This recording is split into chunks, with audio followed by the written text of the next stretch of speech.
ഇപ്പോൾ വരുന്നൊരു വാർത്തയാണ്. ആലപ്പുഴ വണ്ടാനം മെഡിക്കൽ കോളേജിലെ ശസ്ത്രക്രിയ പിഴവിൽ FIR തീയതി രേഖപ്പെടുത്തിയത് തെറ്റായിട്ട്. ശസ്ത്രക്രിയ നടന്നത് 2026 FIR പറയുന്നത്. 2021 ശസ്ത്രക്രിയ. വകുപ്പ് മേധാവിയായിരുന്ന ഡോക്ടർ ലളിതാംബിക കരുണാകരനും അന്ന് അസിസ്റ്റൻ്റായിരുന്ന ഡോക്ടർ ജെ ഷാഹിദയും ചേർന്നാണ് ശസ്ത്രക്രിയ നടത്തിയതെന്നായിരുന്നു പരാതിയിൽ പറഞ്ഞിരുന്നത്. എന്നാൽ FIR വന്നപ്പോൾ അസിസ്റ്റൻ്റായ ഡോക്ടർ ഷാഹിദയെക്കുറിച്ച് പരാമർശമില്ല. പരാതിയുടെ പകർപ്പ് 24 കിട്ടി. അശ്വിൻ പാലാഴി ആലപ്പുഴയിൽ നിന്നും ചേരുന്നു. പറയൂ അശ്വിൻ.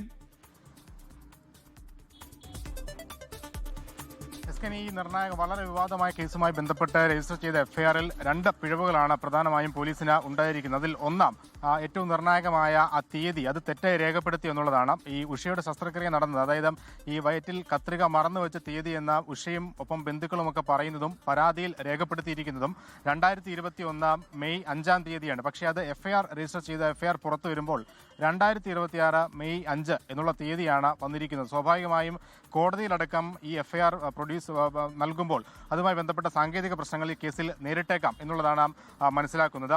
ഇനിയിപ്പോൾ അത് തിരുത്തി പുതിയ FIR ഇതുമായി ബന്ധപ്പെട്ട് രജിസ്റ്റർ ചെയ്യേണ്ടി വരും. ഏതെങ്കിലും സാങ്കേതിക പിഴവാണോ അതിൽ വന്നത് എന്നുള്ളതാണ് സ്വാഭാവികമായും സംശയിക്കുന്നത്. മറ്റൊന്ന്, നിലവിൽ ഈ കേസിൽ പ്രതിയായി രേഖപ്പെടുത്തിയിരിക്കുന്ന അന്നത്തെ വകുപ്പ് മേധാവിയായിരുന്ന ഡോക്ടർ ലളിതാംബികയെ മാത്രമാണ്.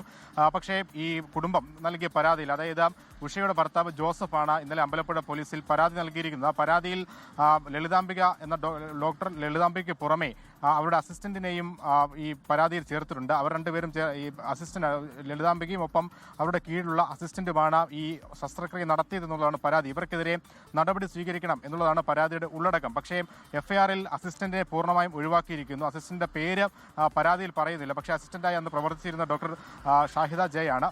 പേര് പരാമർശിക്കുന്നില്ല എങ്കിൽ പോലും പരാതിയിലും മൊഴിയിലുമൊക്കെ അത്തരത്തിലൊരു പരാമർശമുണ്ടെങ്കിൽ സ്വാഭാവികമായും പോലീസ് ചെയ്യേണ്ടത് അൺനോൺ പേഴ്സൺ എന്ന് രേഖപ്പെടുത്തുകയാണ്. പക്ഷേ അത്തരത്തിലുള്ള നടപടിയും FIR-ൽ നടത്തിയിട്ടില്ല. ഡോക്ടർ ലളിതാംബികയെ മാത്രമാണ് ഇത്തരത്തിലൊരു പ്രതിയായി ചേർത്തിരിക്കുന്നത്. അവിടെയാണ് സ്വാഭാവികമായും ഒരു സംശയം പൊതുവെ ഉയരുന്നത്. സിസ്റ്റത്തിനെതിരെ സംസാരത്തിന്റെ പേരിലാണോ ലളിതാംബികയെ പ്രതി ചേർത്തത് എന്നുള്ള ചോദ്യം ഉയരുന്നത്. സോഷ്യൽ മീഡിയയിലടക്കം അത് വിവാദമായിട്ടുമുണ്ട്. എന്തായാലും പോലീസ് തിരുത്തുമോ എന്നാണ് അറിയേണ്ടത്. ലോകത്തെവിടെയായാലും ഏത് സമയത്തും 24 വാർത്തകളും ഓഗ്മെന്റഡ് റിയാലിറ്റി പാക്കേജുകളും എക്സ്പ്ലെയിനറുകളും വിശദമായി കാണാൻ ഞങ്ങളുടെ YouTube ചാനൽ നിങ്ങൾക്ക് സബ്സ്ക്രൈബ് ചെയ്യാം.